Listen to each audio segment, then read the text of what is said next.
Big hair? Out. Synth music? Out. Punk? Out. It's the 90s. Time to bust out your neon, get yourself to a rave, and contract mad cow disease. PC gaming was about to become a major force in the industry, with sales starting to creep into the same levels of that of console gaming. While some of us were moving slow, or fast, but always at the right time, the rest of us were involved To do with that limited skirmish in the Middle East. I'm the Geeky Dad, and this is a history of PC gaming.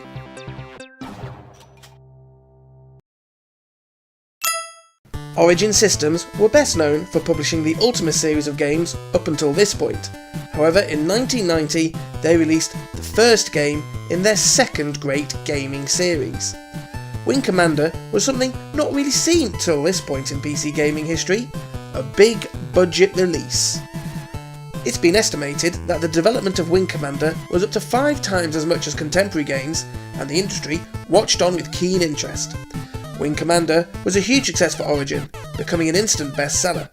People loved the blend of fast-paced, first-person space combat and sci-fi odyssey playing out in between missions. However, this success forced other publishers to increase their budgets to compete. PC game programming, much like the microcomputer programming that came before it, was usually done by small teams or often single individuals. As the budgets increased, so did the teams of programmers, designers and scriptwriters. The age of the big budget release was here. I actually really enjoyed the original Wing Commander. It's one of the earliest games I played on PC, and I really enjoyed the arcade style, space dogfighting, rather than the more simulation based approaches of games like X-Wing. I still dip in and out of the game from time to time, and while some of it has aged badly, such as the annoying navigate an asteroid field sections, or having to chase down a near crippled Kilrathi ship as it attempts to limp away from the battlefield, I still get a great kick out of the game. You can also give yourself a childish call signal so that the commander will have to say something very grown-up like, He's an asshole, sir. I know that. What's his name? That is his name, sir. Asshole. Major asshole.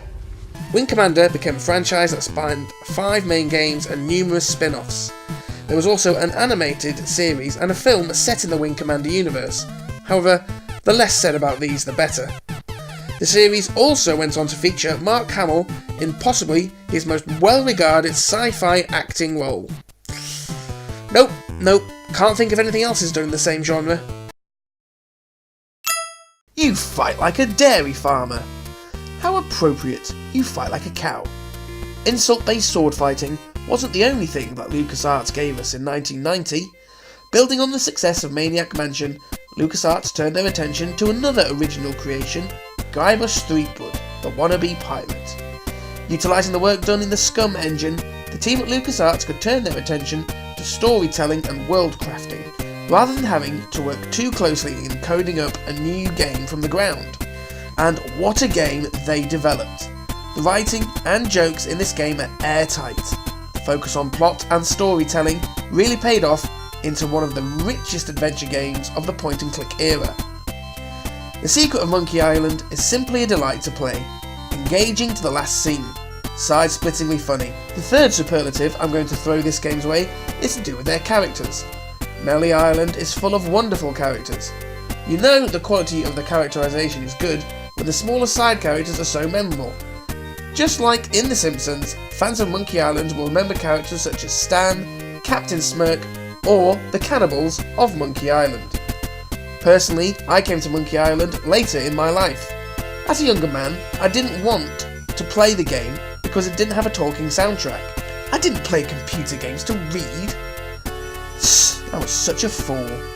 I wish I could go back in time to when I was actively seeking out point-and-click adventure games in the early 90s and tell my idiot self to play Secret of Monkey Island, because I had an absolute blast with it as an adult. LucasArts brought in the writing talents of Tim Schafer and Dave Grossman for the game, and along with Ron Gilbert, the trio went on to dominate the adventure game market.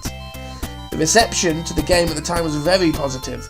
Loads of reviews in the gaming press at the time were supremely positive. Dave Grossman said, "Although this game was only a minor hit in the United States, Monkey Island and its sequel became blockbusters on the PC and Amiga throughout Europe." The game is fondly remembered by many people, including myself. 4 sequels were made to the game with varying successes. I once owned a dog who was smarter than you. He must have taught you everything you know. Ideas from the Deep released something not much seen on PCs to this point, a side-scrolling platformer. IBM PCs of the era had a hard time rendering screens quickly enough to generate smooth scrolling experiences, so platformers were mostly relegated to consoles whose hardware had been specially built for such an experience. In the late part of 1990, John Carmack, I'm fairly sure that's the only time we'll mention his name, the man simply wasn't cut out for the video games world, invented Adaptive Tile Refresh, which gave the impression of smooth scrolling in any direction for the player. He managed to create a working PC version of the first level of Super Mario 3 and called it Dangerous Dave in copyright infringement. He showed it to his colleague John Romero, another guy who had gone to do absolutely nothing in video games, who recognised it as a major accomplishment. The two of them were working at Softdisk at the time and enlisted their help of some of their colleagues to create Commander Keen. Commander Keen was published through Apogee Software using their shareware model. It was an instant success for the company. Before Commander Keen, Apogee had monthly sales of around $7,000 a month. By the middle of 1991, Commander Keen was pulling in $60,000 a month alone. The game itself isn't anything earth-shattering or innovative. However, what it did do was set the scene for how things were going to shake up in the years to come. The first thing it did was prove Apogee's shareware model could be used to successfully sell software. Shareware hadn't been a big success until Commander Keen was published. After this, plenty of games in the early 90s would go on to be sold via shareware. The second thing it did was convince the team at Ideas from the Deep that they had a future in video games development. They would leave their jobs at ScanDisk and go on to profoundly affect not just PC games, but the whole video games landscape. However, that is a tale for another day.